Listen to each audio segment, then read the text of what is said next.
ప్రభునందు ప్రేమైనటువంటి దేవుని బిడ్డలారా, మన ప్రభు అయిన యేసుక్రీస్తు వారు మన జీవితాలలో నూతనత్వాన్ని కోరుతూ ఉన్నాడు. దేవుని బిడ్డలుగా ఈ లోకంలో జీవిస్తూ ఉన్న ప్రతి వారు కూడా దేవుని వాక్యము తెలియచేస్తున్న అనుభవాలలో ప్రతివారు నడవాలని, దేవుని వాక్య క్రమంలో ప్రతివారు స్థిరపడాలని దేవుని వాక్యము స్పష్టంగా తెలియజేస్తాము. పిల్లరా, దేవుని వాక్యము మన జీవితాలలో అద్భుతం చేయాలని ఆశపడుతూ ఉంటుంది. వాక్యము ద్వారా దేవుడు మాట్లాడుతాడు. వాక్యము ద్వారా దేవుడు మన ఆత్మీయ జీవితాన్ని స్థిరపరుస్తూ వస్తాడు. పిల్లరా, దేవుని వాక్యము అంగీకరించిన వారు, దేవుని వాక్యమును అంగీకరించిన వారు, పరిశుద్ధుడైన దేవుడు ఈ సృష్టిలో ఆయన ఒక గొప్ప కార్యమును జరిగించాలని కోరుతూ వచ్చాడు. ఆయన కోరిన ప్రకారము, దేవుని ఆశ ప్రకారము, దేవుని ఉద్దేశం ప్రకారము తన పనిని ఆయన జరిగిస్తూ వచ్చాడు. చీకటిని వెలుగును వేరుపరిచాడు, భూమిని నీటిని వేరుపరిచాడు.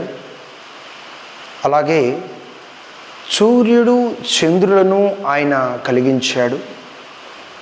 అలాగే భూలోకములో దేవుని ఉద్దేశ ప్రకారము జీవరాశులను, జలరాశులను, వృక్షరాశులను, సకల సౌకర్యాలను ఈ లోకంలో దేవుడు ఆయన ప్రణాళిక చొప్పున ఆయన ఏదైతే చేయాలనుకున్నాడో ఆయన అనుకున్నదే అనుకున్నట్లుగా జరిగిస్తూ వచ్చాడు. దేవుని చిత్తం ఏంటంటే, ప్రతి మనిషి ఈ లోకంలో దేవుని ప్రణాళికతో సృష్టించబడినటువంటి వాడు గనుక ప్రతివాడు కూడా ఆయన దీవెనలతో వృద్ధిల్లాలని దేవుడు కోరుతా ఉన్నాడు. దేవుడు ఈ లోకంలో ఉన్న ప్రతిదీ సృష్టిని కూడా మాట ద్వారా సృష్టించాడు. కానీ మనిషిని మాత్రం ఆయన పోలిక చొప్పున ఆయన సృజించాలని దేవుడు నిర్ణయించాడు. ఆయన నిర్ణయించినటువంటి నిర్ణయం చొప్పున ఒక మట్టిని తీసుకొని బొమ్మను తయారు చేసి నాసిక రంధ్రాలలో ఆయన జీవాత్మను ఓదగా నరుడు జీవాత్మ ఆయనని కూడా దేవుని వాక్యం తెలియజేస్తూ ఉంది. దేవుని ద్వారా సృష్టించబడినటువంటి ఈ నరుడు గొప్పగా ఉన్నతంగా ఆయన ప్రణాళికలలో వర్ధిల్లాలని, తను ఒంటిలిగా ఉండటం కాకుండా తన కొరకు దేవుడు ఒక తోడును, ఒక సహాయాన్ని కూడా దేవుడు ఏర్పాటు చేయాలని తన యొక్క ప్రక్కటి ఎముకలో నుండి ఒక ఎముకను, తన మాంసములో నుండి మాంసమును దేవుడు తయారు చేసి, నారిని తయారు చేసి ఆదాముకు దేవుడు తోడుగా ఆయన సిద్ధపరిచినటువంటి ఏదెను తోటలో వారికి ఒక గొప్ప ఉన్నతమైన ఆశ్రయాన్ని ఇచ్చినట్లుగా దేవుని వాక్యం ద్వారా మనం గమనిస్తున్నాము. చక్కని ఫలాలు తింటూ యూఫ్రటీస్ నదిలో ఉన్నటువంటి నీళ్లు త్రాగొచ్చు.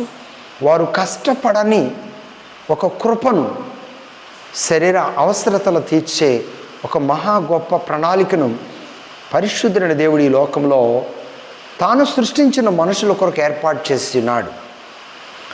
దేవుని యొక్క ఉద్దేశం ఏంటంటే, ఈ లోకంలో దేవుని సృష్టిలో ఉన్నటువంటి వారు గొప్పగా ఈ లోకములో ఫలించాలి. ఎలా ఫలించాలనేటువంటి దేవుని ఉద్దేశం, వారు ఫలించి వృద్ధి చెంది విస్తరించాలి అనేటువంటిది దేవుని యొక్క ఉద్దేశం. ఆయన వాగ్దానం చొప్పునే దేవుడు మొదటి ఆదామును దేవుడు సృష్టించి, ఆ మొదటి ఆదాము ద్వారా దేవుడు తన ప్రణాళికను నెరవేర్చాలని ఆశ కలిగి ఉన్నాడు. దేవుని ఆజ్ఞ ప్రకారం ఆదాము, అవ్వ జీవించిన జీవితకాలం అంతా కూడా ఆశీర్వాదానికి వారసులయ్యారు. దేవునితో ఒక గొప్ప ఉన్నతమైన సహవాసాన్ని కలిగి ఉన్నారు. ఎప్పుడైతే దేవుని చిత్తాన్ని తిరస్కరించి పడద్రోయబడిన అపవాది మాటలు వారు విని వారు సొంత నిర్ణయాలతో అపవాదిని అనుసరించడానికి ఎప్పుడైతే ప్రయత్నం చేశారో దేవుని ద్వారా వారు ఏదేను తోటలో నుండి త్రోలివేయబడ్డాడు. ప్రియులారా, దేవుని ఉద్దేశం ఏంటంటే వారి కుటుంబం దేవునితో అనుసంధానమైన కుటుంబముగా ఎల్లప్పుడూ వృద్ధిలో, విస్తరణలో, ఎదుగుదలలో ఉండాలనేటువంటిది దేవుని ఉద్దేశం. కానీ అపవాది మాట ద్వారా వారు దేవుని చిత్తాన్ని తిరస్కరించి ఆశీర్వాదములతో వర్ధిల్లాలని దేవుని చిత్తములో ఉన్న కుటుంబం ప్రియులారా చెడిపోవటం ప్రారంభించబడింది, కృంగిపోవటం ప్రారంభించబడింది. దేవుని ఉద్దేశం ఏంటంటే వీరు బాగుపడాలి, వీరు వృద్ధి చెందాలి, విస్తరించాలి, వర్ధిల్లాలని ఆశించినటువంటి వారు అపవాది సంబంధమైనటువంటి శోధన ద్వారా, అపవాది సంబంధమైన మాటలను అనుసరించడం ద్వారా దేవుని ఆశీర్వాదములతో వర్ధిల్లాలని దేవుని ప్రణాళికతో ఎంచుకున్న కుటుంబాలు చెడిపోవటం, కృంగిపోవటం, పతనమైపోవటం, శాపాలకు గురవటం దేవుని వాక్యములో మనం గమనిస్తున్నప్పుడు ఎంత బాధ కలుగుతుందో ప్రియులారా. దేవుడు ఆదాము అవ్వ కుటుంబాన్ని దేవుడు ఎందుకు నియమించాడు? వారు ఎల్లప్పుడూ వృద్ధి చెందాలి, వారు ఎల్లప్పుడూ ఫలించాలి, వారు ఎల్లప్పుడూ విస్తరించాలి, వారు ఎల్లప్పుడూ దేవునితో అనుసంధానం కలిగి ఉండాలి, ఆశీర్వాదములతో ఆనందకరమైన జీవితంలో, తృప్తికరమైన జీవితంలో వారు వర్ధిల్లాలి, వారు ఫలించాలని దేవుని ఉద్దేశం. దేవుని బిడ్డలారా, ఈరోజు మీ కుటుంబాలను కూడా దేవుడు తన సొత్తుగా ఏర్పాటు చేసుకొని నిన్ను ఆశీర్వదించాలని కోరుతా ఉన్నాడు. ఈ లోక సంబంధమైన ఎన్నో సమస్యలు, ఎన్నో ఆశలు, ఎన్నో అలవాట్లు నీ జీవితంలో నుండి నీవు తొలగించుకోకుండా వాటిని ఆశించి దేవుని చిత్తములో లేని వాటిని నీ జీవితంలో నెరవేర్చబడలేదని ఒకవేళ నీవు దేవుని యొక్క సన్నిధిలో నుండి దూరమైపోతున్నావా? దేవుని చిత్తములో నుండి దూరమైపోతున్నావా? ఎవరో ఏదో చెప్పారని ఆశించి నీ ఇష్టానుసారమైనటువంటి సొంత నిర్ణయాలలో పరిగెత్తటానికి ప్రయత్నం చేస్తున్నావా? దేవుని చిత్తములో నువ్వు ఉన్నంత కాలం ఖచ్చితంగా నువ్వు ఆశీర్వదించబడతావు. దేవుని చిత్తములో నువ్వు లేకుండా అపవాది ఆశలతో, ఆశయాలతో నువ్వు అడుగులు ముందుకు వేయాలని ప్రయత్నం చేస్తే పతనంలో నువ్వు ముందంజలో ఉన్నావు. దేవుని ఆజ్ఞను మీరినటువంటి అవ్వ, ఆదాము వారిరువురు కూడా పతన వ్యవస్థలోనికి వెళ్ళిపోయారు. వారు కుటుంబాలుగా వారు ఫలింపులోనికి వచ్చినప్పటికీ కూడా సమాధానం లేని స్థితిలో, వృద్ధి లేని స్థితిలో, కక్షలతోనూ, పోట్లాడలతోనూ, శాపగ్రస్తమైన విస్తరణలో వారు సాగిపోయారే తప్ప దేవుని చిత్తానుసారమైన ఆత్మీయ స్థితిలో వారు సాగిపోలేదు. ప్రియులారా, దేవుడు ఆశీర్వాదకరంగా వర్ధిల్లాలని దీవించిన కుటుంబాలు అపవాది సంబంధమైన చెడ్డ తలంపులతో, సొంత నిర్ణయాలతో పతన వ్యవస్థలోనికి వెళ్ళిపోయిన వారు బైబిల్ గ్రంథంలో ఉన్నారు. ప్రియులారా, దైవ గ్రంథాన్ని మనం గమనించినట్లయితే ఆకానుని దేవుడు ఆశీర్వాదకరంగా నడిపించాడు. ఒక గొప్ప ఉన్నతమైన దీవెనతో నడిపించాడు. ఆ పట్టణంలోనికి వెళ్ళి మీరు యుద్ధం చేస్తున్నప్పుడు ఆ పట్టణంలో ఏ వస్తువును కూడా మీరు తీసుకొని రాకూడదని దేవుడు చెప్పాడు. కానీ కొన్ని వస్తువులను దొంగిలించి గుడారంలో దాచుకుని ఏమీ ఎరుగున వాడిలా యుద్ధంలో పాల్గొన్నాడు. ఇజ్రాయేలీలందరూ కూడా ఓడిపోవటం ప్రారంభించారు. దేవుని చిత్తానికి మీరి ఎవరైనా ప్రవర్తించారా? ఏంటి మనం ఓడిపోతున్నాం, దేవుడైతే విజయాన్ని ఇస్తాడని వాగ్దానం చేశాడు, ఎందుకు ఇలా జరుగుతుందని చెప్పి ప్రశ్న అడిగినప్పుడు ఎవరూ సమాధానం చెప్పలేదు. సీట్లు వేయగా ఆకాను మీద వచ్చింది. ఆకాను తప్పు ఎప్పుడు ఒప్పుకున్నాడు? చనిపోయే టైంలో ఒప్పుకున్నాడు. ఉపయోగం ఏముందండి? ఆకాను సమృద్ధిలో ఉన్నాడు, తృప్తిలో ఉన్నాడు, ఆశీర్వాదంలో ఉన్నాడు.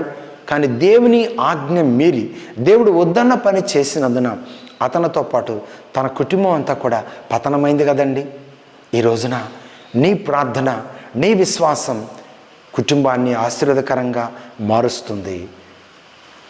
నీ చెడ్డ తలంపు, నీ దిగజారుడుతనం చూడండి నీ కుటుంబానికి పతన వ్యవస్థను కొని తీసుకొస్తుంది అనేటువంటిది నువ్వు గమనించాలని కోరుతూ ఉన్నాను. దేవగ్రంథంలో సౌలును దేవుడు గొప్పగా ఆశీర్వదించాడు. ఒక ఉన్నతమైనటువంటి కుటుంబం కలిగినటువంటి వ్యక్తే.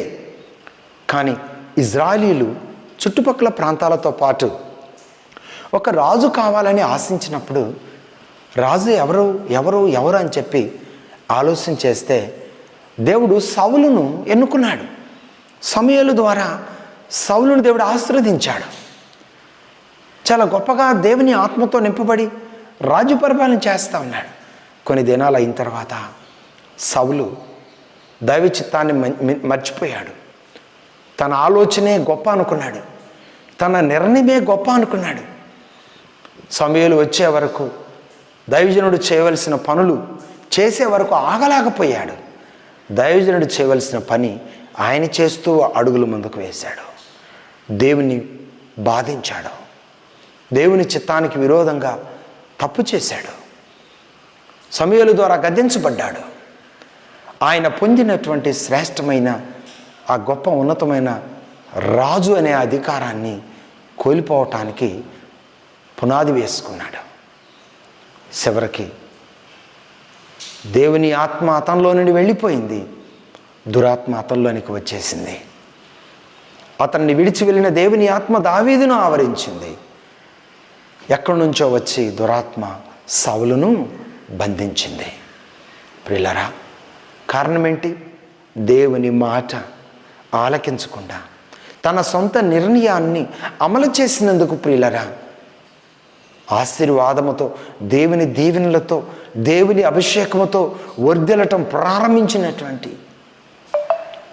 సౌలు కుటుంబం అంతకంతకు దిగజారిపోయినట్లుగా, దావీదు కుటుంబం అంతకంతకు వర్ధిల్లున్నట్లుగా మరి 2వ సమూయేలు గ్రంథం 3వ అధ్యాయం 1వ వాక్యంలో స్పష్టంగా తెలియజేస్తూ వస్తుంది కదా ప్రియులారా.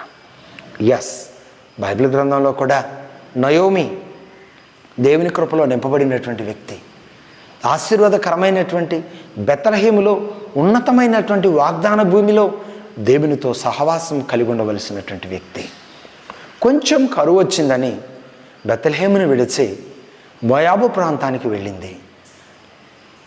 దీవెనకరమైన ప్రాంతంలో నుండి శాపగ్రస్తమైన ప్రాంతంలోనికి వెళ్ళింది. ఉన్న కుమారులను పోగొట్టుకుంది, ఉన్న యజమాన్ని పోగొట్టుకుంది. చివరికి తనను వెంబడించిన ఒక కోడలతో తిరిగి మరలా బెత్లెహేముకు వచ్చింది. ఉన్నతమైనటువంటి దీవెనలో వర్ధిల్లే అవకాశాన్ని సొంత నిర్ణయాల వల్ల నయోమి పోగొట్టుకుంది. ప్రియులారా, దేవుని వాగ్దానము ఎంత గొప్పదండి.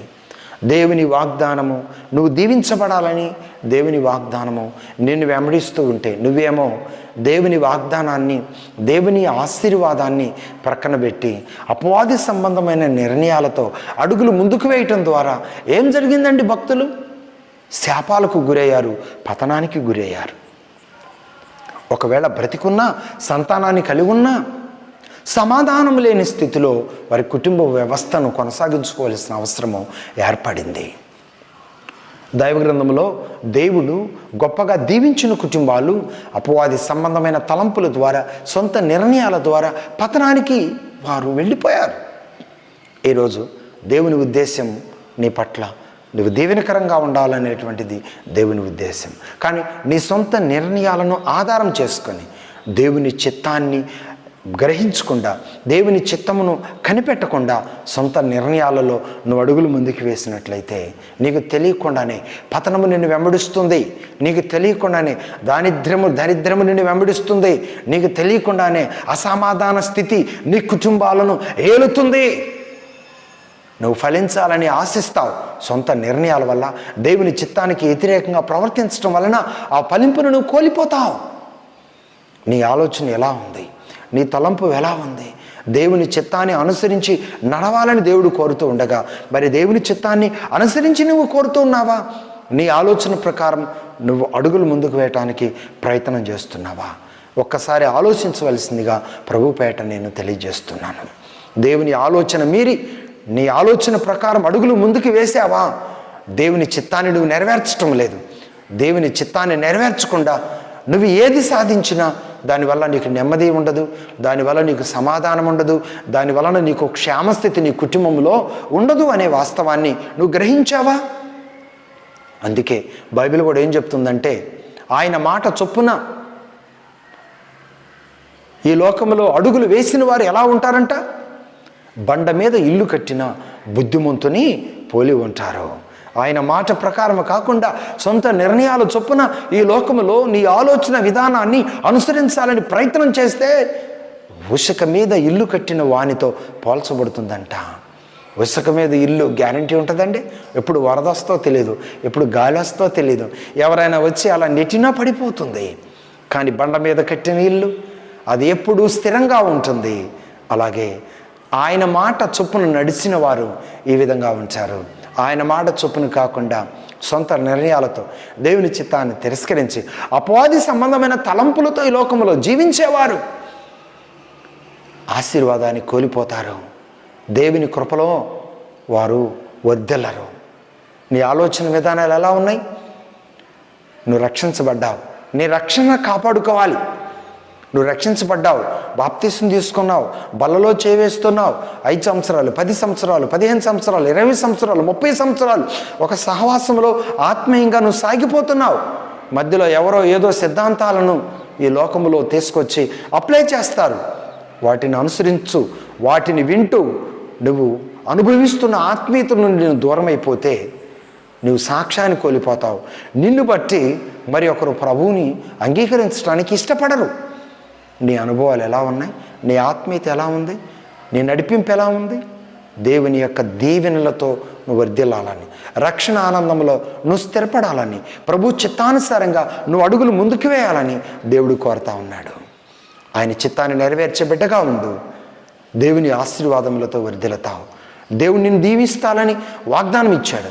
ఆ వాగ్దానం నువ్వు పొందావు, ఆ వాగ్దానాన్ని అనుభవిస్తూ ఉన్నావు. కానీ నీ సొంత ఆలోచన వలన, దేవుని చిత్తానికి వ్యతిరేకమైన తలంపుల వలన నువ్వు తీసుకున్న నిర్ణయం నిన్ను కృంగుదలకు గురి చేస్తుందేమో. మరలా తిరిగి ప్రభు చిత్తాన్ని కనిపెట్టు. అద్భుతమైన ప్రణాళికలలో దేవుడు నిన్ను, నీ కుటుంబాన్ని వర్ధిల్లింప చేసి ముందుకు నడిపిస్తాడు. ఈ మాటల ద్వారా నువ్వు నేర్చుకున్న ఆత్మీయతను నీ జీవితంలో ప్రార్థనాపూర్వకంగా మరలా మేల్కొల్పబడి ప్రభు కృపలో వర్ధిల్లాలని, దేవుని మార్గంలో అడుగులు ముందుకు వేయాలని, దేవుని సన్నిధిలో మొదటి స్థితిలో నిలబడాలని దేవుని వాక్యం తెలియజేస్తాం.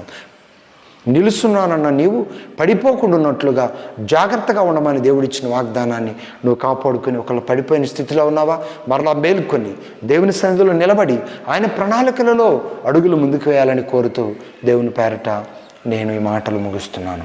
దేవుడి వాక్యము దీవించునుగాక. ఆమేన్, ఆమేన్.